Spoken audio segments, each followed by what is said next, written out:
এখন ইবাদত বলতে শুধু নামাজ, রোজা, হজ, জাকাতই নয়, বরং জীবনের প্রতিটা কাজে কি ইবাদত, যদি সেই কাজটা নবী সাল্লাল্লাহু আলাইহি ওয়াসাল্লামের সুন্নত মতো হয়। বলেন সুবহানাল্লাহ। প্রতিটা কাজ। এই যে এমন কি স্ত্রী সহবাস করাও, স্ত্রী সহবাস মানুষ কেন করে? এটা আমাদের প্রবৃত্তির চাওয়া। এটা প্রবৃত্তি দমন করার জন্য হালাল পথ প্রয়োজন, হারামে গেলে গুনাহ হয়ে যাবে। এই জন্য হালাল পথে গিয়ে স্ত্রী সহবাস মানুষ করে, এর মধ্য দিয়ে বংশবৃদ্ধি হয়। এই কাজটা তো আমরা আমাদের স্বার্থে করি। ইস্তেঞ্জা, পেশাব পায়খানা আমরা কার স্বার্থে করি? আমাদের স্বার্থে না অন্য কারো স্বার্থে? খাওয়া দাওয়া কার জন্য খাই? নিজের জন্য না অন্যের জন্য? ঘুমাই কার স্বার্থে? আমার ভালোর জন্য না অন্যের ভালোর জন্য? এই যতগুলো কাজ আমরা করি, ঘুম, খাওয়া, ওঠা, বসা, চলা ফেরা, স্ত্রী সহবাস, পেশাব পায়খানা, ব্যবসা বাণিজ্য, চাকরি বাকরি, রাজনীতি, অর্থনীতি, সবকিছু, প্রতিটা কাজকেই ইবাদত হিসেবে গণ্য করা যাবে যদি সেই কাজটা রাসূলুল্লাহ সাল্লাল্লাহু আলাইহি ওয়াসাল্লামের সুন্নত মতো হয়। বাস করা যাবে ইনশাআল্লাহ। একটু নিয়তটা পরিবর্তন করে কাজের পদ্ধতি চেঞ্জ করলেই ইবাদত হয়ে যাবে। বাসায় গিয়ে যদি ঘুমান, একদম ঠাবাস করে লাইটটা অফ করলেন, আর এই যে মোবাইল টিপতে টিপতে ঘুম দিলেন, এই ঘুমে কোনো নেকি নাই। কি আছে? কোনো নেকি নাই, কিন্তু খালি রেস্ট নেওয়া হবে। রেস্ট নেওয়া, ওই ঘুমের মধ্যেই শয়তান এসে চেপে ধরবে। ধরে না শয়তান? চেপে ধরবে। আর যদি বিছানটা সুন্দর করে ঝাড়েন, বিসমিল্লাহ বলে লাইটটা অফ করেন, দরজাটা বিসমিল্লাহ বলে বন্ধ করেন, এই যে আপনার খোলা যে পাত্রগুলো আছে, পানি খাওয়ার পাত্র, জগ, গ্লাস, এগুলোকে বিসমিল্লাহ বলে ঢেকে দেন। ঢাকার কিচ্ছু না পেলে একটা কাঠি অন্তত বিসমিল্লাহ বলে রেখে দিতে হয়। একটা কাঠি অন্তত বিসমিল্লাহ বলে রেখে দিতে হয়। তারপরে আপনি মশারি খাটাচ্ছেন, বিছানা ঝাড়ু দিচ্ছেন, পারলে একটু ওযু করে আসলেন, এসে পড়লেন একবার সূরা ইখলাস, একবার ফালাক, একবার নাস, মানে কুল হুয়াল্লাহু আহাদ, কুল আউযু বিরাব্বিল ফালাক, কুল আউযু বিরাব্বিন নাস পড়ে ফু দিয়ে এভাবে মাথাটাকে মাসাজ করলেন একদম গায়ের নিচ পর্যন্ত।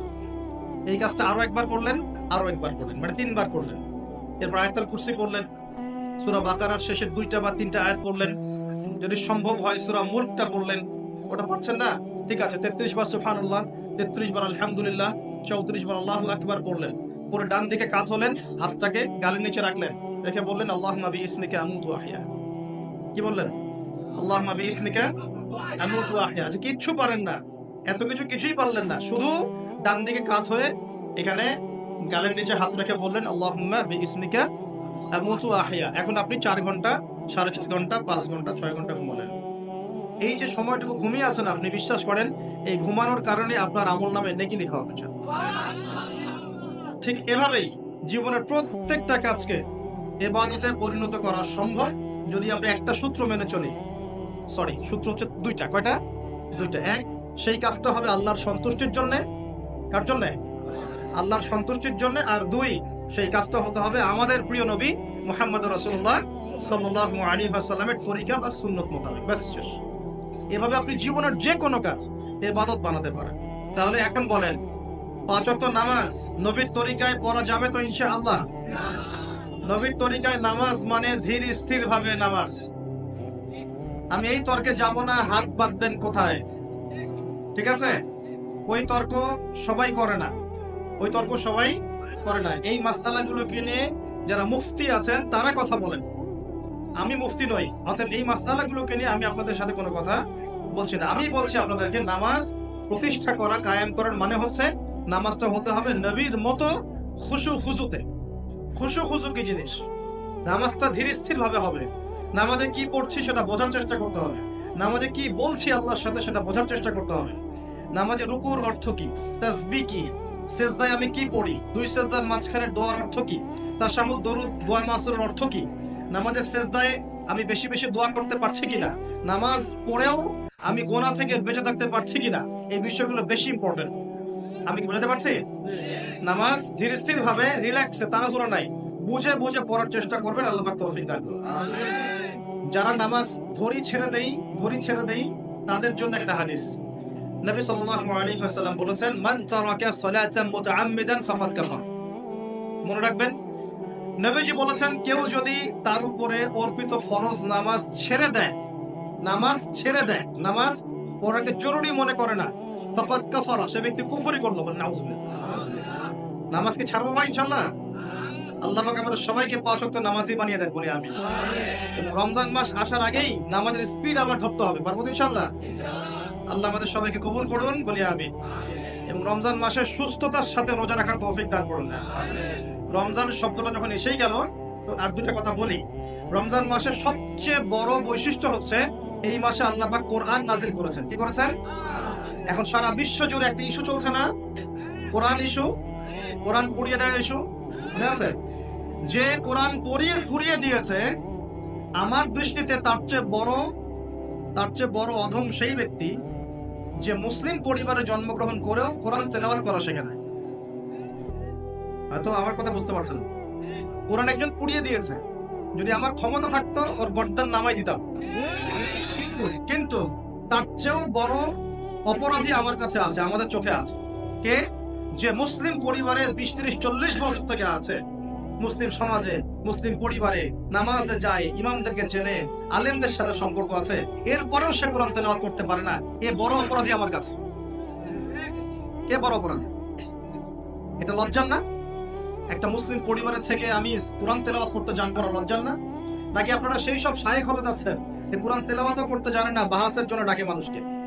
দেখেন নাই এরকম আছে না? মনে হয় যেভাবে ইসলাম পালন করা যাবে। ইসলামের জ্ঞান অর্জনের প্রথম ধাপটাই হচ্ছে বিশুদ্ধ করে কোরআন তেলাওয়াত করা শিখা। প্রথম ধাপ কি? আগে বিশুদ্ধ করে কোরআন তেলাওয়াত করা শিখতে হবে। এরপরে আসবে কোরআন হিফজের ব্যাপার, আরবি ব্যাকরণ শেখার ব্যাপার, কোরআনের তাফসীর করার ব্যাপার, হাদিসের ইবারত পড়ার যোগ্যতা অর্জন করা। আস্তে আস্তে আকীদা পড়বে, উসুলের বই পড়বে, ফিকহের বই পড়বে, তারপর এই যে আপনার কুতুবে সিত্তা পড়ে শেষ করবে। তারপরে গিয়ে সে মাশাআল্লাহ একজন দাঈয়া, আলেম, মুফতি এগুলো হচ্ছে, আলহামদুলিল্লাহ। তো শুরুটা কোত্থেকে হচ্ছে? শুরুটা কোত্থেকে? কোরআন বিশুদ্ধ করে তেলাওয়াত করা। এই শুরুটাই যদি আমাদের ঠিক না হয়, তাহলে কি কোরআন ঘরে রেখে খালি চুমু খেলে হবে? কোরআনকে খালি চুমু খাওয়ার জন্য? কোরআন থেকে তাবিজ লেখার জন্য? কোরআন বাবা মারা গেলে কোরআন তেলাওয়াত করবো এই জন্য? 40 দিন কোরআন তেলাওয়াত করবো এই জন্য? কেউ মারা গেল, ব্যাস আমরা কোরআন দিয়ে একটা মাহফিল করে দিলাম, ব্যাস সব হয়ে গেল? আস্তাগফিরুল্লাহ। আল্লাহ পাক আমাদের সবাইকে যেন কোরআন তেলাওয়াত শেখার তৌফিক দান করেন। একটা চ্যালেঞ্জ গ্রহণ করেন যে আমি নিজে কোরআন তেলাওয়াত করা শিখবো, আরো 10 জনকে শিখাবো ইনশাআল্লাহ। পারা যাবে না? যদি এই একজন প্রত্যেকে যদি নিজে শিখি, আর প্রত্যেকে যদি 10 জন করে শিখাতে পারি, শোনেন, প্রত্যেকে যদি নিজে শিখি এবং নিজ নিজ পরিবার বা নিজের আমার আন্ডারে যারা আছে, মনে করেন আপনি একজন একটা গার্মেন্টস এর মালিক, আপনার আন্ডারে অনেক মানুষ চাকরি করে না, নিজে নামাজ পড়লেন, নিজে কোরআন তেলাওয়াত করা শিখলেন। আপনি যদি তাদেরকে নৈশকালীন কোরআন শেখান, সবার নেকি আপনি পাচ্ছেন না? আপনার পরিবার আছে, পরিবারে আপনি নামাজ পড়েন, এখন আপনি কোরআন তেলাওয়াত করতে জানেন, এখন আপনার মা, বোন, স্ত্রী, সন্তানদেরকে আপনি শেখালেন, এই পুরো পরিবারটা কোরআনওয়ালা হলো না? একটা সমাজের দায়িত্বশীল আমি। হ্যাঁ, চেয়ারম্যান সাহেব মনে করেন বললেন যে আমি নামাজ পড়ি, আমি কোরআন তেলাওয়াত করতে জানি, আমি এলাকার সব মানুষকে কোরআন তেলাওয়াত করা শেখাবো ইনশাআল্লাহ। পারা যাবে না? এভাবে যদি সবাই দায়িত্ব নেই, আমার বিশ্বাস 10 বছরের মধ্যে বাংলাদেশের 16 কোটি মানুষের কোরআন শেখানো যাবে। ওই দিন আর স্লোগান তুলতে হবে না যে আল কোরআনের আলো ঘরে ঘরে চালো, অটোমেটিকলি সবার ঘরে কোরআন জেনে যাবে। জানবে না? এই কাজটা না করে খালি স্লোগান দিলে কাজ হবে? বলেন তো কাজ হবে? এই যে একটা আয়াতই বললাম, গায়রুল মাগদুবি আলাইহিম ওয়ালাদ-দাল্লিন, এখন তো বুঝলেন আয়াতের অর্থ কি? আল্লাহর রাসূল আমাদেরকে বলছেন তোমরা ইহুদিদের পথ অনুসরণ করো না, তোমরা নাসারাদের পথ অনুসরণ করো না। কিন্তু বাস্তবতা হচ্ছে আমার সব ক্ষেত্রেই ওদের আদর্শেই চলছে।